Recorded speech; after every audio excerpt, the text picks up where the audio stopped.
President Trump is once again under attack by the Democrats, using their favorite tactic of lawfare. But does he have to play their game? Can every judge everywhere across the country issue an injunction that he has to abide by? Does the judiciary at all levels trump the executive branch on anything, anywhere? We'll talk about that and more on this episode of the Tennessee Informer.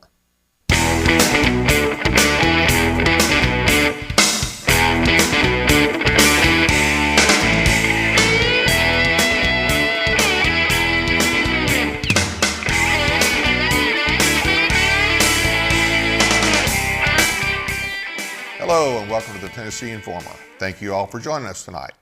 Let's talk a little bit about President Trump. He's doing great things and attempting to do more here and abroad. He sent Vance to Europe to call them out on their insanity.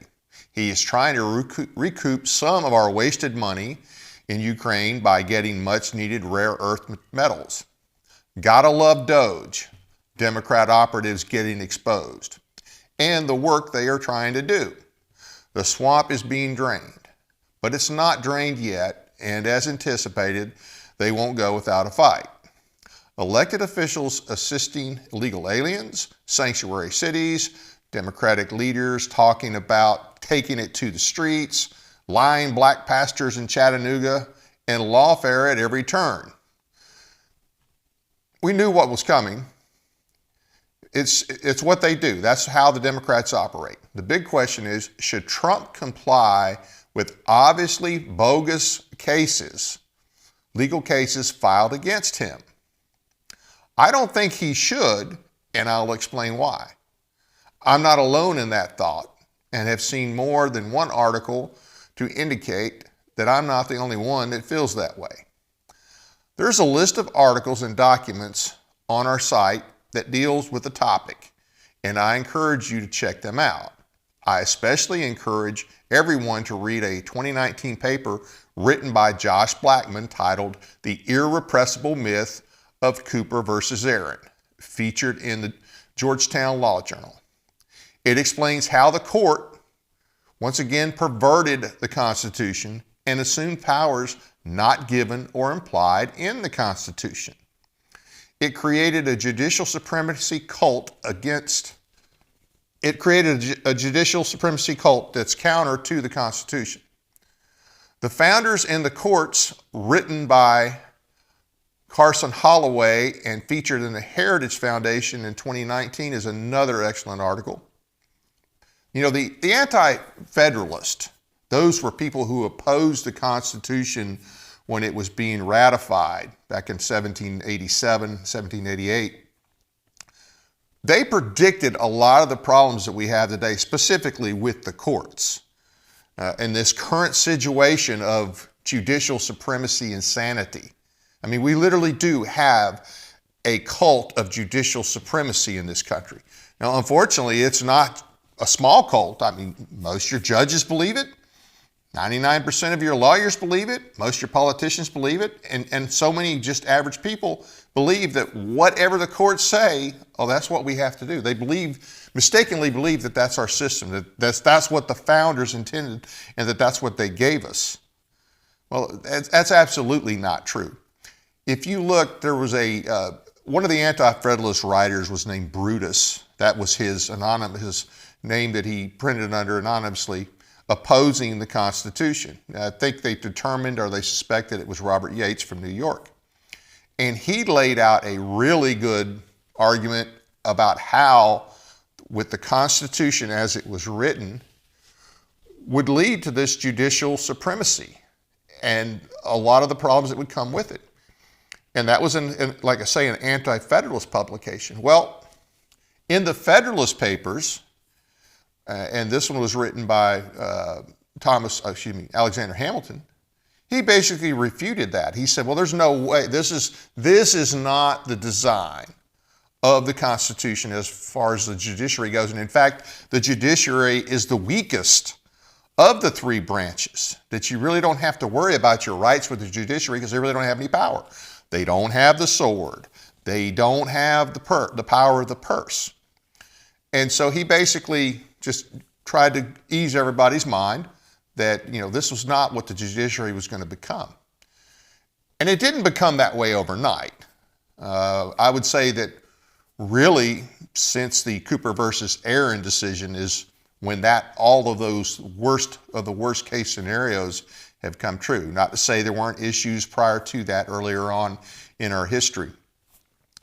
But he really laid it out. And remember, the Federalist Papers, and I refer to the Federalist Papers because they're the most recognizable to a lot of people. They're not the only ones that argued the purpose of the Constitution and refuted or attempted to refute the fears of those who opposed the Constitution. The Anti-Federalists. You had the James Wilson courtyard speech, covered a lot of the same ground. Tench Cox covered a lot of the same ground. So there was others before. As a matter of fact, the Federalist Papers were written anonymously at the time by John J. Alexander Hamilton and James Madison. And the target audience was New York. It really wasn't the rest of the country per se, but for whatever reason, that is the one that's most recognized today. Now, in this last article that I mentioned as well, put out by the Heritage Foundation by Carson Holloway, he outlines all these things, and he makes a very good argument that it was never the intent for us to have what we now have with judicial supremacy. As far as the Heritage Society goes, or Heritage Foundation, I know there's some people who have issues with Heritage, but once again, most conservatives have some level of confidence in it. I think maybe some people put a little too much confidence in it, but overall, it's a well-known and respected one among conservatives.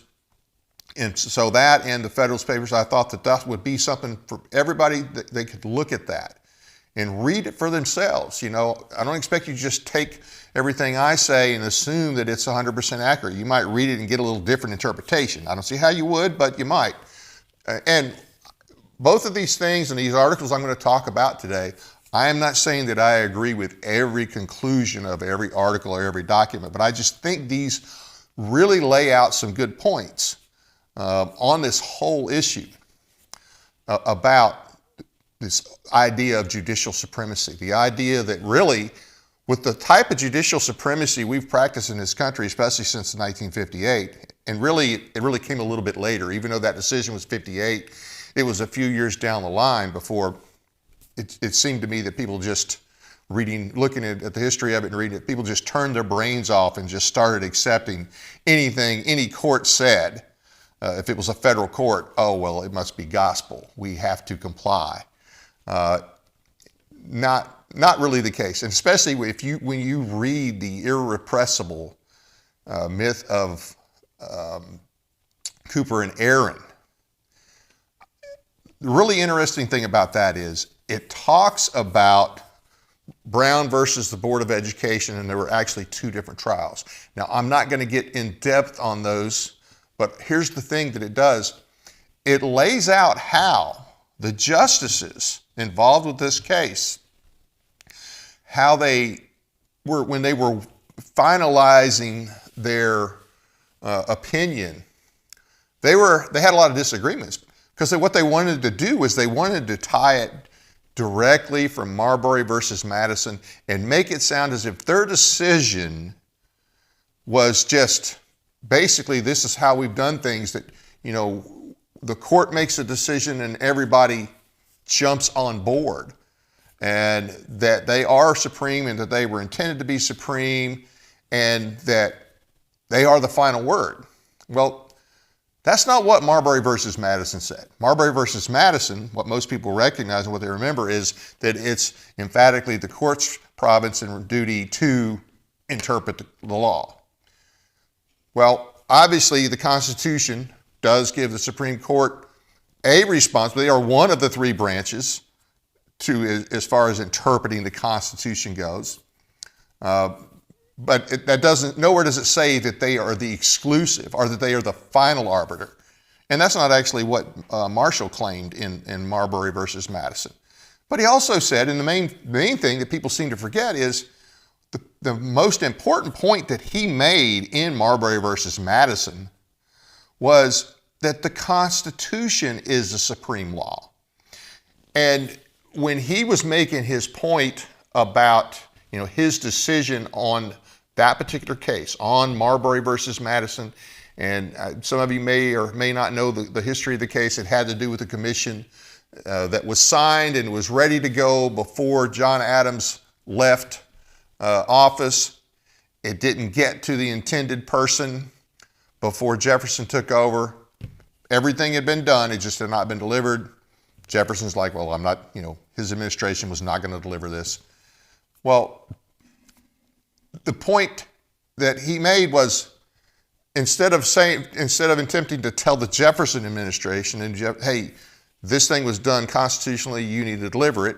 He knew he would be ignored by Jefferson, okay? He knew he didn't have the authority to actually make Jefferson do it, okay?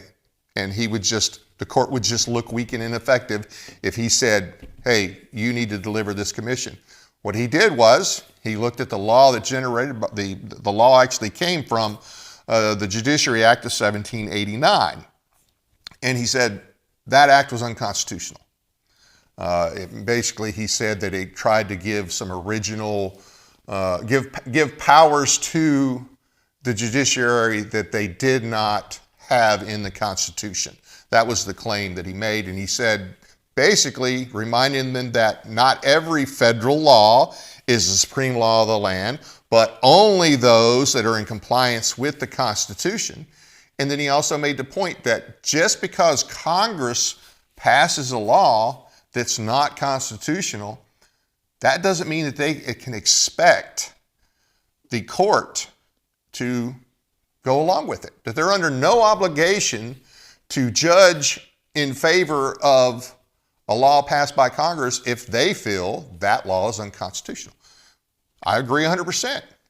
Goes for the two other branches as well. If the executive branch feels that something is totally unconstitutional, then they swear an oath to the Constitution. They don't swear an oath to Congress. They don't swear an oath to the court. They swear an oath to the Constitution. The president swears an oath to the Constitution, not to the court, not to the court's interpretation of the Constitution, which, oh, by the way, they changed their opinions. Over time, they changed them. You had Roe v. Wade for 50 years. They found some way, somehow, they distorted and perverted the Constitution to find a constitutional right to murder babies in the womb. Okay, that's what they did. And then, in the Dobbs decision a couple of years ago, hey, that's not right. And they changed their ruling on it. They've done it with other things. You can look any other number of other things that they've changed their mind on. Well, if either branch, any of the three branches, because we constantly hear that the branches, that we have three equal branches. I disagree that they're equal, and I'll tell you why in a minute. But it is true that they're separate. The court cannot make the executive do anything. The court can't make the Congress do anything. The Congress, if they feel the executive has violated the Constitution or has committed high crimes or misdemeanors, the Congress can impeach the president. The House can impeach him. Of course, it takes the Senate to remove him. Guess what? Judges can also be impeached. The Congress can impeach judges. And actually, they have, over the years, they've impeached about 15 judges, federal judges at different levels. And I think 8 of them have been actually removed. So we've had better luck getting rid of judges than what we have getting rid of presidents. Whether the impeachments were legitimate or not, we know that all the impeachment action against Trump was bogus. There's no doubt about that. But nobody's ever been impeached and removed as far as the presidency goes. So they're not exactly equal. The court gives opinions. Everything the court does hinges on the other two branches. When you hear about judicial power, whatever judicial power they have is given to them by the Congress. Their initial powers were given to them in 1789. In 1789, you had this. Now the Constitution gives them their original jurisdiction, and it gives them their appellate jurisdiction. But remember, Congress can limit their appellate jurisdiction. It can limit it. It can make restrictions, regulations on the Supreme Court's appellate jurisdiction. Can't do anything with the original, all right? But it can on their appellate. The Congress created all the federal courts. You have circuit courts, district courts. All these different federal courts are created by the Congress. And the Congress dictates what powers they have, what limitations are on that power, what restrictions. So the Supreme Court as a whole, and certainly the lower federal courts, their power, other than the original jurisdiction of the Supreme Court, to give an opinion on the things that are listed under their original jurisdiction, their power is subject to what the Congress gives them. All right? So that tells me that they're not equal. The Congress is by far the most powerful, and they have the legislative power. The founders divided it. They gave Congress the legislative power. They gave the president the executive power. And the judicial branch, they don't really have a lot of power. They have the judicial power to review these different things, but it actually takes the sword, which comes from the executive, and it also takes to enforce whatever power the Congress has given the courts. So when the court takes an action, when the court, if for instance they use U.S. Marshals a lot of times, well, they don't have that power inherently to use U.S. Marshals. They have that power from the Congress. And then, of course, the Marshals actually also, it falls under the executive branch. So whatever they do, actions they take, requires either sword or purse or a combination thereof. They have to have the support of the executive and the Congress. Their powers can be limited. They can be restricted. Now, a couple of things here. I mentioned impeachment. I did see where there are some Republicans that are looking at impeaching some of these federal judges. Because think about it. The Supreme Court has not weighed in yet on any of these issues that Trump is facing. Any of these injunctions, any of these court orders from all the different federal judges, the Supreme Court's yet to weigh in on it. Well, there's about 1,000 federal judges across the country altogether at different levels of the federal court, not counting the Supreme Court. This idea of judicial supremacy that tells us that any of these judges can issue an injunction, any of these judges that can put a hold on the executive branch. And remember, the executive branch gets its authority from the Constitution. That's where its authority comes from, is the Constitution. Yet you're telling me that the judiciary, any of these 1,000 judges, can issue an injunction? Any of them can put a hold, do what? No, that's garbage. That makes no sense. That makes absolutely no sense. So the Republicans, I did see where some of them are talking about impeaching some of these judges. Absolutely should do it. Absolutely should do it. More importantly, they need to restrict their jurisdiction. They need to go and say, okay, you know what? We keep running into these problems, and we need to restrict the jurisdiction of these federal courts. Not just in relation to the executive branch, but certainly in relation to the executive branch, but in general. They were never meant to have as much power as they have. The way we've allowed them to operate in the last 70 plus years basically has turned our Constitution on its head. So much for we the people. It's they the judges. And as long as we continue operating under this judicial supremacy myth, this judicial supremacy cult, we'll keep getting this kind of garbage. Now, the courts do have a role. And the founders created them. It's in the Constitution. They do have a role. They only give judgment, though.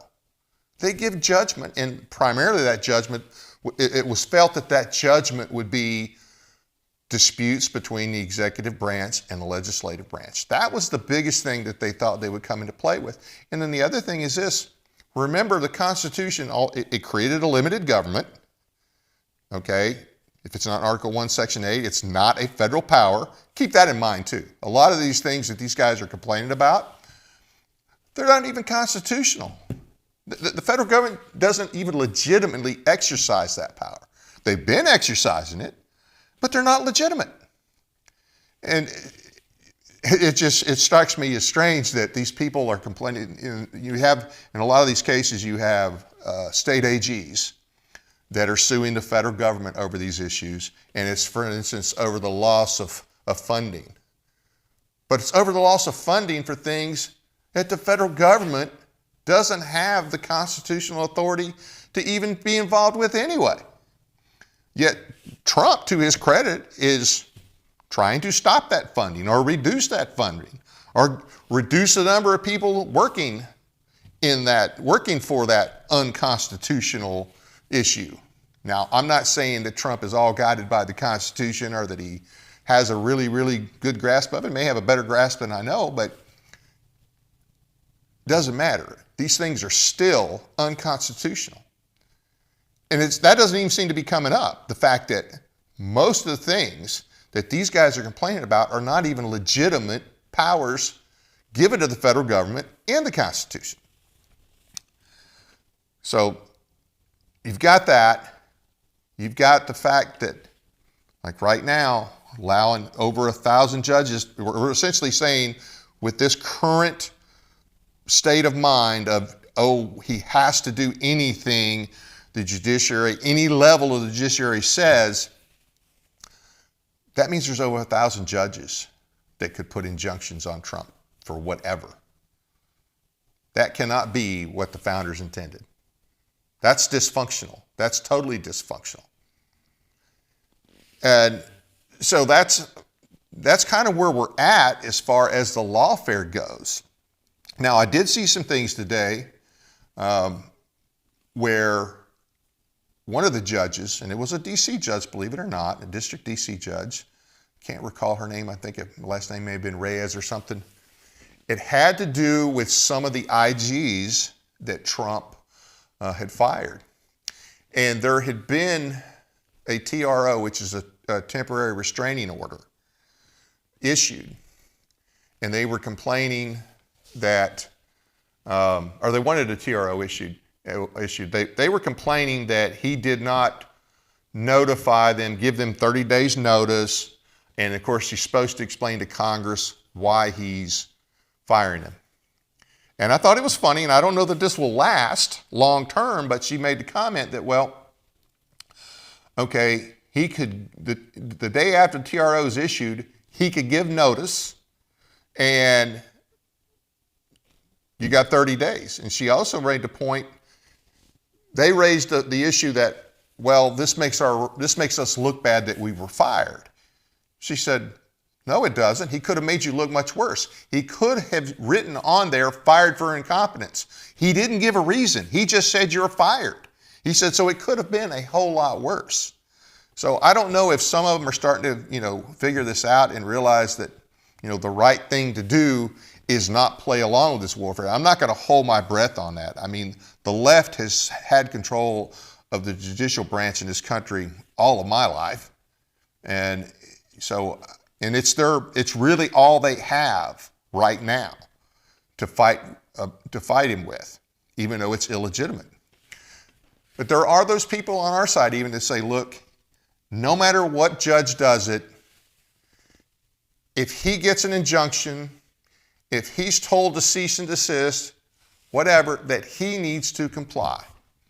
And they say if not, then, they're going to use that as an excuse to say he's violating the Constitution and to impeach him. Well, number one, they're going to try to impeach him anyway. We've known that from day one. The Democrats will try to impeach him anyway. Some of the rhinos would probably be fine with trying to impeach him. Okay, but he he took an oath to uphold the Constitution. As long as he's upholding the Constitution, I think he actually undercuts the Constitution every time he acquiesces to these total BS charges that, oh, by the way, in some of these charges, they haven't even listed, okay, you're violating this portion of the Constitution. It's mostly been things like, well, this is going to cause undue strain or harm to the recipients of these grants or to the people that held these jobs. Those are not constitutional arguments. All right, so they can't. It's almost like they're almost like listing their feelings as reasons why this shouldn't be done. He shouldn't be allowed to stop this program. He shouldn't be allowed to fire this person. He shouldn't be allowed to cut this amount of money or cut this particular fund. They're not coming up with good, sound constitutional arguments. They're just doing the Democrat thing and issuing the injunctions. Well, he needs to, in those cases, he needs to call them out. You know, and I understand there's got to be somebody on his staff, at least a few of them, that are well-versed enough in the Constitution to say, look, you know, the Constitution gives the president executive powers. Everything falls, if it's executive, all the federal agencies fall under the president. It's his job to make sure they function. It's his job to make sure that they are upholding the law and upholding the Constitution, upholding the laws, and doing what they're designed to do. You know, it's not his job to make sure that other countries and other groups in other countries get our tax dollars. That's not his job. It's not his job to promote transgender ideology or pro-abortion ideology or anything. That's not his job. The federal agencies fall under him. And he is, in upholding his oath, he is the guy who is supposed to execute. Make the agency do what it's supposed to do. These judges cannot just willy-nilly issue these injunctions. And I think it's a mistake for him to stop every time they do, because guess what? Every time he does that, he plays into this whole idea of judicial supremacy, and that we just have to continue, no matter what they do, we have to go along with it. And what I keep hearing is, don't worry, when he gets to the Supreme Court's going to side with the president. A couple thoughts on that. Well, number one, we only have two consistent conservatives who have any respect for the Constitution. And remember, I said consistent, and that would be Thomas and Alito. You can't trust Kavanaugh. Can't trust Barrett. Can't trust Gorsuch. Have we had some good decisions come out of the court with those three Trump appointees? Yes, we've had some good ones. Maybe we'll get some more.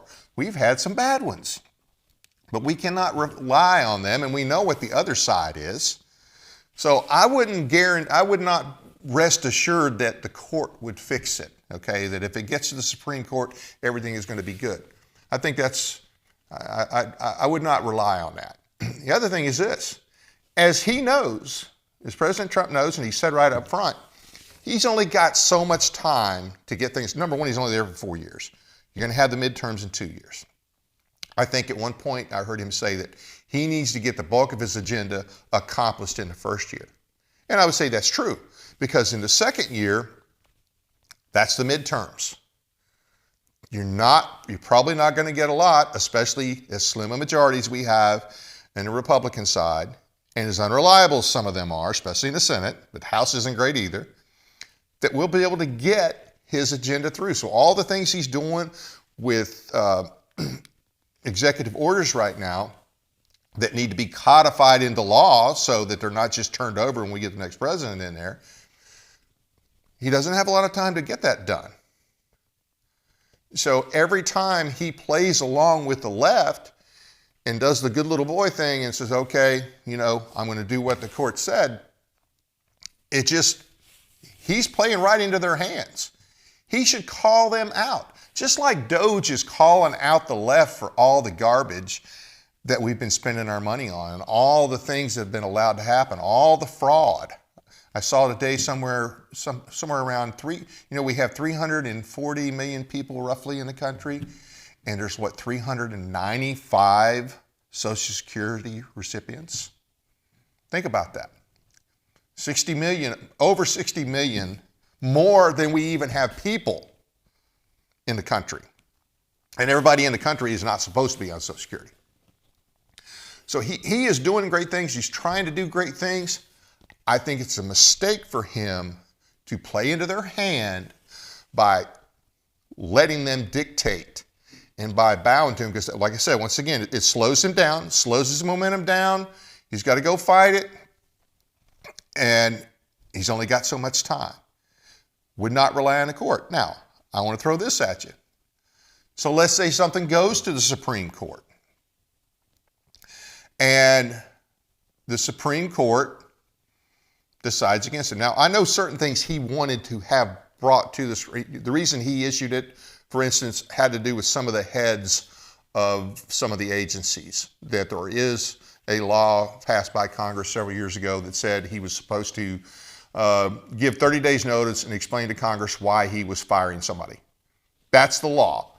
Now, I think he deliberately didn't do that because I think, number one, he feels, and I would tend to agree, that that's unconstitutional. That's an interference with his power. And oh, by the way, that's not, let me back up. I'm not positive that that's a law. I think that it's actually about a 90-year-old Supreme Court precedent that was set back in about 1935 during the New Deal. And so I think he believes he has a better chance with this Supreme Court that would get overturned, okay? Other things, he's doing them and he believes he has the legitimate authority. And I think so far, I'd say most of the things he's done that I've seen, he probably does have the legitimate authority. I'm not for an executive that has, just does whatever he wants. I mean, all three branches are supposed to be controlled by the Constitution. Bottom line. Constitution spells out how to get rid of a rogue president, okay? You have impeachment and removal if the Senate votes to do it. Congress could always cut agencies of the president if they feel like he's out of control, all right? That's the checks and balances, not any level of a federal judge issuing an injunction or putting a hold on what the president is trying to accomplish.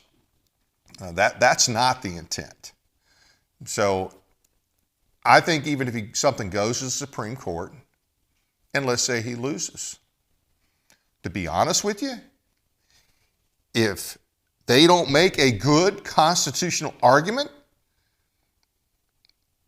just because there's the Supreme Court, that does not equal supremacy. That does not mean, we got to do it. We know it's a BS opinion. We know you don't really have any strong, like the whole Roe v. Wade was a BS opinion. Everybody knew it at the time. They knew it at the time. The marriage decision, BS opinion. Everybody went along with it. Knew it was BS, and every level went along with it. Well, if he goes to the court on one of these and they issue a BS opinion, I think you should ignore it. If they feel strong enough, if the Congress feels like, hey, the court told you this and you didn't do it, if the Congress feels strong enough about it, then they have their options. That's what the Constitution is about. I don't know that would happen. I don't know that he would do that. I don't know how the court would rule. I would not rely on the court. I would not say, look, don't worry about all these lower level injunctions. Just eventually when we get to the court, everything will be fine. No. We're in this situation, we didn't get in this situation overnight, but a big part of why we're in the mess we're in is the other two branches deferring to the court, and of course all the states deferring to the court no matter what. So I'm hoping that he just continues the bull in a china shop mentality. I think that's what it's going to take, and I hope he continues. I would hope that he would help put a sword through the heart of this judicial supremacy insanity that's caused our country so much damage over the years. I mean, the courts by far, especially in the last almost 100 years, done more damage than they've ever done good. And it was never intended to be that way. Like I say, look at the Constitution. They can be limited.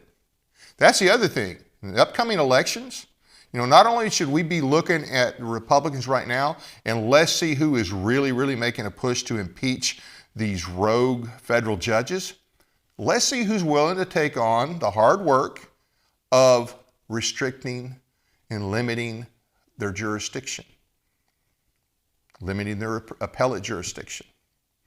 I mean, hey, I'd like to see some courts completely done away with. Now, I know there's a huge backlog. That probably wouldn't happen. Maybe some of these districts need to be dealing just with immigration. I suppose you could do that. The Congress could probably do that. But they need to really look at that. And if your elected official, if the guy who in your district or girl that's running, woman that's running for representative, or if they're running for U.S. Senator, and they don't agree that we should push back on the power of the judiciary, then you're just going to be, if you vote for them, you're voting for just more of the same, more of this, out of control judiciary that issues insane opinions and everybody treats them like they're gospel. I want to read you something here. There's a couple of different articles that we posted. Like all these different ones are on our website. I'm going to give you the ones that are on our website. Then I'm going to read this one. So I already mentioned the one about the from Heritage and the irrepressible myth of Cooper versus Aaron. That was from Georgetown Law 2019. Where is this? Carson Holloway and the Heritage Foundation was also 2019. Okay, let me slide down here just a little bit. Okay, recent articles. I'm going to read this article to you right now. And this is from American Thinker, written by Selwyn Duke. And I'm probably mispronouncing that name. And this was earlier in the week. And Trump says, no, Trump does not have to abide by a mythical judicial supremacy. And Selwyn Duke, or Selwyn, not sure how to pronounce the name, but I've seen his writings for quite a while. It's an old story. When people are allowed to get away for too long, when they are never told no, they develop a sense of entitlement and even become narcissistic. And proving that judges are no exceptions to this reality are a number of recent court opinions, remember they issue opinions, designed to scuttle President Trump's agenda. One disallows DOJ from scrutinizing Treasury Department data. Another states the Trump administration must unfreeze funding on grants and loans. A different opinion puts a freeze on Trump's buyout offer for federal employees. And yet another ordered the administration to restore sexual, devolutionary, gender, and sex changes government web pages. So government web pages promoting the whole gender identity and the sex change information on government web pages. Trump's team had recently deleted these. Biden's team are the ones that put them up there, but somehow the current president cannot remove them. We long ago accepted the overreach known as judicial supremacy. I've been talking about that for this whole show so far. This brings us to the simple remedy. Trump could just paraphrase what Andrew Jackson is reputed to have said, and I stress reputed. I've read somewhere that he didn't actually say this, but it's a good saying either way. The courts have made their decision. Now let the judges enforce them. I actually heard that one as John Marshall has made his decision. Now let him enforce it. A constitutional crisis? Some say this is illegal. That would create a constitutional crisis. A legal analyst and an ex-federal prosecutor named Elizabeth de la Vega, for example, condescendingly stated that someone taking this position should at least read Marbury versus Madison. Okay, remember, Marbury versus Madison, yes, what all the lawyers and judges like to hang their hat on is, well, he said that it's the court's duty to interpret the law. Well, he also said only the Constitution is the law. He said only those laws, federal laws made in pursuance of the Constitution, are the supreme law of the land, not just any law passed by the federal government. They don't want to talk about that part. They just want to hang on to that whole interpretation deal. Here that Marbury was the 1803 SCOTUS opinion declaring that the judiciary must be the ultimate arbitrator of laws and actions constitutionally, and that consequently its rulings can constrain the other two government branches. Now, there is nothing in the Constitution that says that. Nothing in the Constitution that says Supreme Court opinions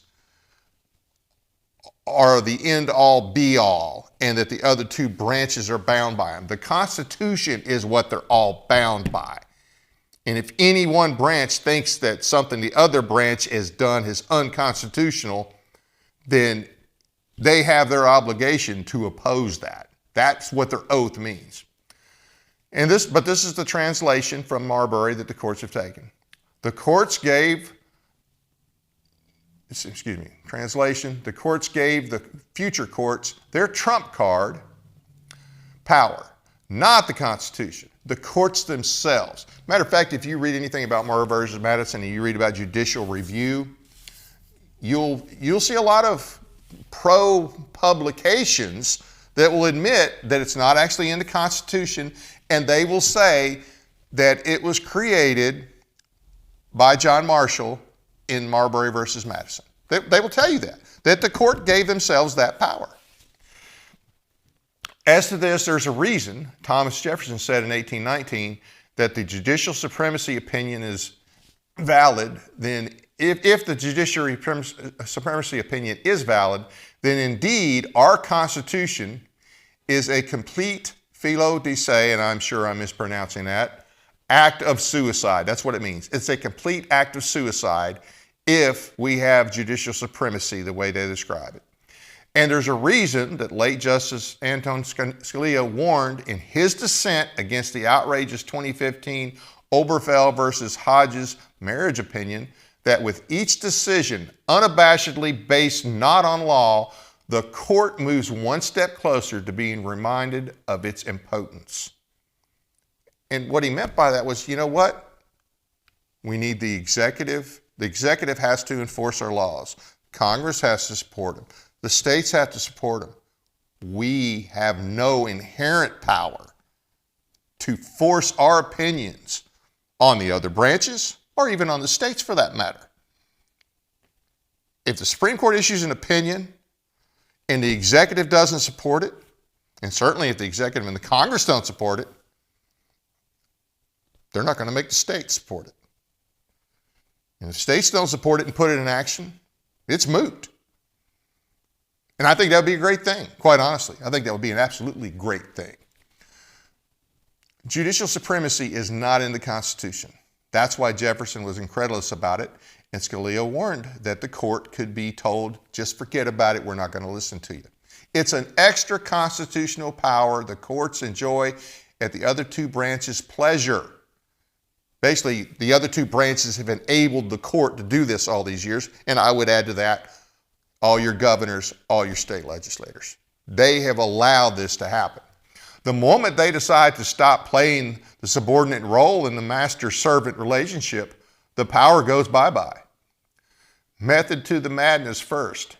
It's a tradition, one so entrenched that pseudo-intellectuals will define it as if it's law. But a very significant reason was epitomized by something then Ohio Governor John Kasich said in 2015. And what he's getting at here is the politician, what I'm going to tell you is Congress actually likes allowing the court to do this kind of garbage because then they don't have to take the heat on really hot topics. So Kasich, when he was the governor of Ohio at the time, in 2015, after the Obergefell decision, said, the court has ruled and it's time to move on. That's what they like. But we cannot continue to allow them to do that when it's obvious that the court ruled the wrong way. And it's just not a matter of liking or disliking. If you can't prove that, hey, this is a sound constitutional opinion, then states shouldn't accept it. The other branches shouldn't accept it. So we have to make our elected officials start reforming the court. Put the court back in the box it belongs. Back to giving opinions. Back to needing the executive branch and needing the congressional branch to actually accomplish anything. Matter of fact, this says Kasich, which we know what Kasich was. I mean, he is the epitome of a rhino, or actually he's so far advanced I would call him a reptile. He seemed almost gleeful, and why not? Kasich no longer had to take a stand on this controversial issue and thus alienate part of the electorate. And Kasich's attitude is the norm. If the courts can overturn law contravening the will of the people, people's duly elected representatives, then they are to an extent basically made themselves the legislative power. You always hear you can't legislate from the bench, but our Congress has pretty much allowed the Supreme Court to legislate from the bench. We hear the Supreme Court gives an opinion. Well, it's the law of the land. Wait a minute. They don't pass laws. And you don't change the Constitution. We've pretty much had an ongoing constitutional convention with the Supreme Court. You know, the whole process in a constitutional convention, or even just a regular amendment process where it has to go through the House, go through the Senate, go to the states, be ratified. No, that's the way it's supposed to work when you make a radical change to the Constitution. But we've let the courts have a free hand. So they've been pretty much an ongoing constitutional convention for decades. If they can dictate to the president what executive actions he may or may not take, then they are to an extent gave themselves the power of the executive. Now consider something James Madison, the father of the Constitution, wrote in the Federalist Papers, number 47. The accumulation of all powers, legislative, executive, and judiciary, in the same hands is the very definition of tyranny. We've pretty much had that with our Supreme Court, at least since 1958. I'd really argue since the New Deal, especially when they started this incorporation of the Bill of Rights. Now, they'll claim it through the 14th. I've had other shows on this. I think the 14th is the most perverted amendment that we have, not even legitimately ratified the way that they did it, okay? But it was 60 years before, after the passage of the 14th Amendment, it was 60 years before all of a sudden, oh, well, we're gonna incorporate the First Amendment from the Bill of Rights. And this is now through the 14th. And then this amendment and that amendment. That was not the intention. If that was the intention, why did it take almost 60 years to figure it out? But they've done it. They allowed them to do it. Now the 14th is basically it's a whole separate constitution, but it's all a creation of the court. As a reminder on that, read Government by Judiciary by Raoul Berger, who was a lawyer and I think a Harvard professor of law. Wrote a book about it in the 70s, exposing all this. Wrote another in the 90s because he caught hell from all the libs for 20 years, which, by the way, he was a lib. He was not a conservative, not a right-winger at all. Left-wing lawyer, but he was at least honest enough to admit that the 39th Congress, when they passed the 14th Amendment, did not intend to incorporate the Bill of Rights into the Constitution and make it something that the federal government beat the states over the head with. Once the 14th Amendment was passed, did that not mean that it applied to the freed slaves? Well, absolutely it applied to them. Applied to them in the same way it applied to everybody else. Restriction on the federal government. That's what your Bill of Rights were. Yet we've allowed them to take it and beat us over the head with it. Remember, too, federal and state officials take an oath to uphold the Constitution. They do not take an oath to uphold judges' opinions. Why do other elected officials even take an oath to the Constitution if judges are going to decide all these things? Doesn't make any sense. I mean, the oath should be, if that's the way it is, the oath should be, I swear that I will uphold the opinions of the judiciary. That's what the oath should be. Not that you're going to uphold the Constitution. That means that if I'm a president or governor and a court issues a ruling I truly believe is unconstitutional, I have a duty to ignore it. Otherwise, I'm violating my oath. But what of rogue legislators? Now, I'm still reading from the article. This is not my writing. Or presidents. Some may ask, well, what of rogue judges who apparently are everywhere? The answer is the founders win. No branch can intrude into the other sphere. So, no, President Trump doesn't have to obey a blatantly unconstitutional court opinion. And let me slide down here just a little bit. Do his courts. He's almost surely went uphill. Anyway, that's the crux of it, and that is in the American Thinker. It was earlier this week, and I would encourage you to read it. There's another article I'm not going to have time to read, but I'm going to let you know where you can find it because it's definitely worth reading as well. Judy, and it's also an American Thinker from this past week, judicial idolatry, and he made up a word here, or hypocrisy. And this has to do, let me see if this shows the author of this one. I apologize, I did not include the author on this, but it was an American Thinker this past week. Anyway, he ends up talking about something that Vice President Vance talked about this past week, lone federal judges issuing nationwide injunctions.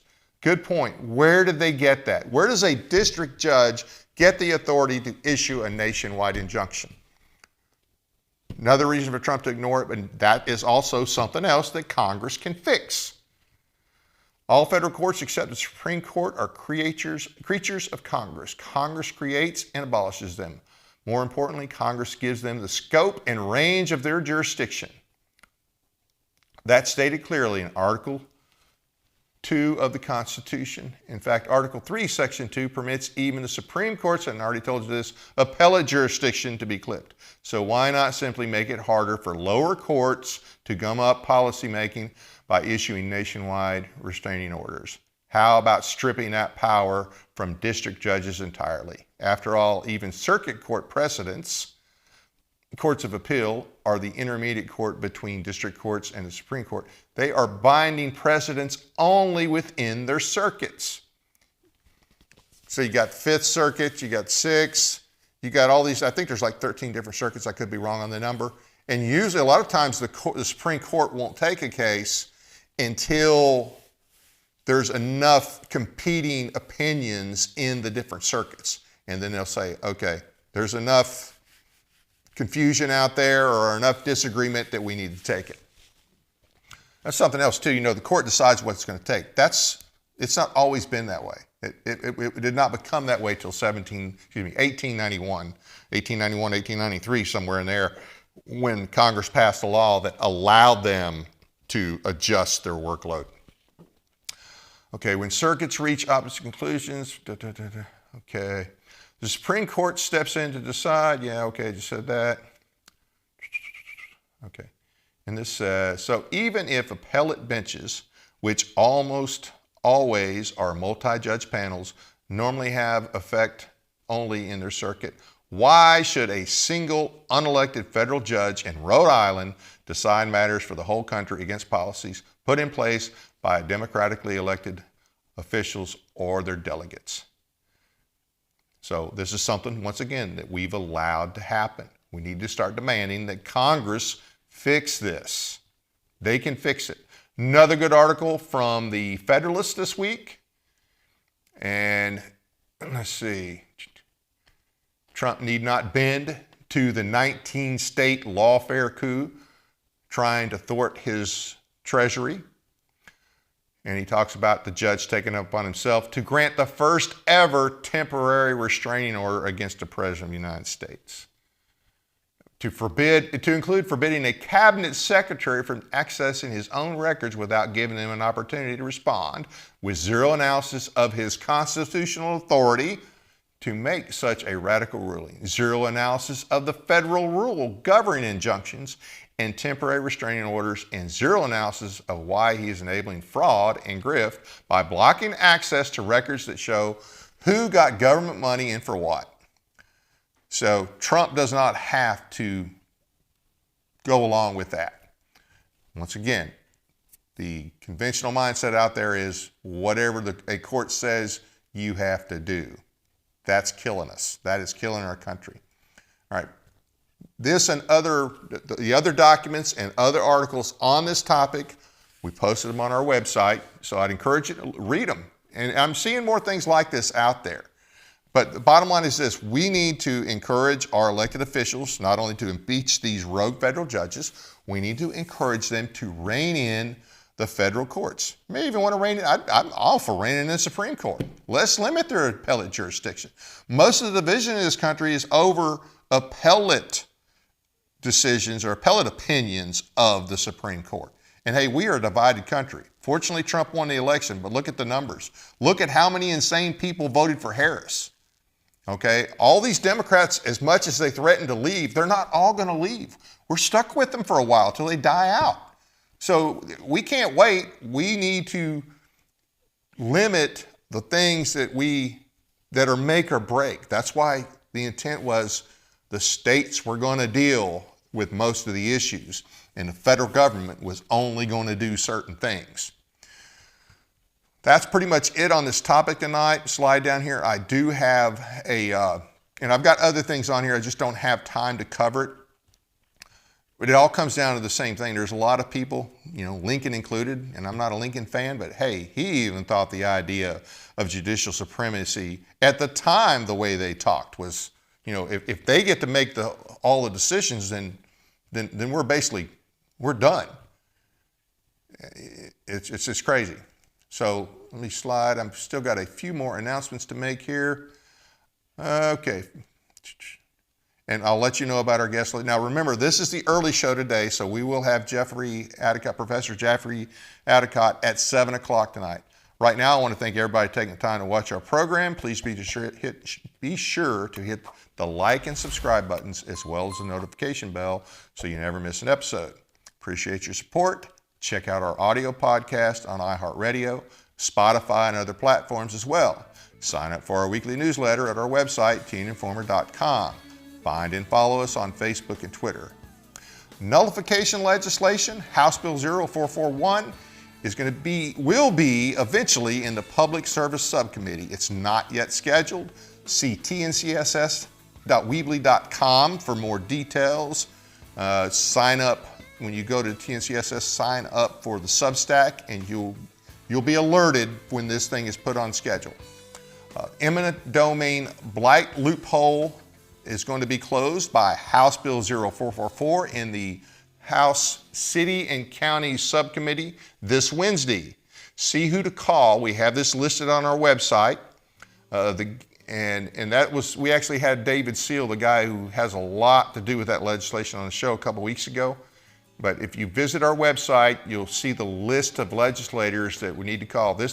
Remember I don't know if you saw the show or not, but they are using blight as a reason to take property from one private landowner and basically give it to another private landowner and let them develop it. So this law intends to close that loophole.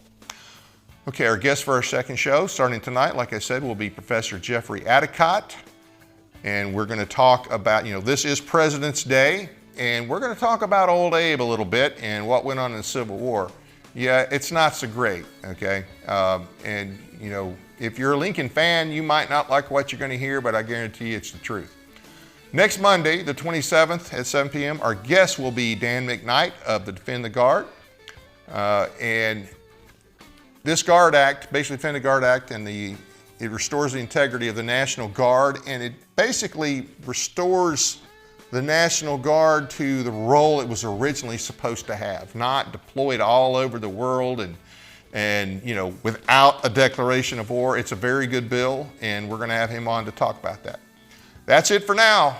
Good night from Tennessee, Paris, that is.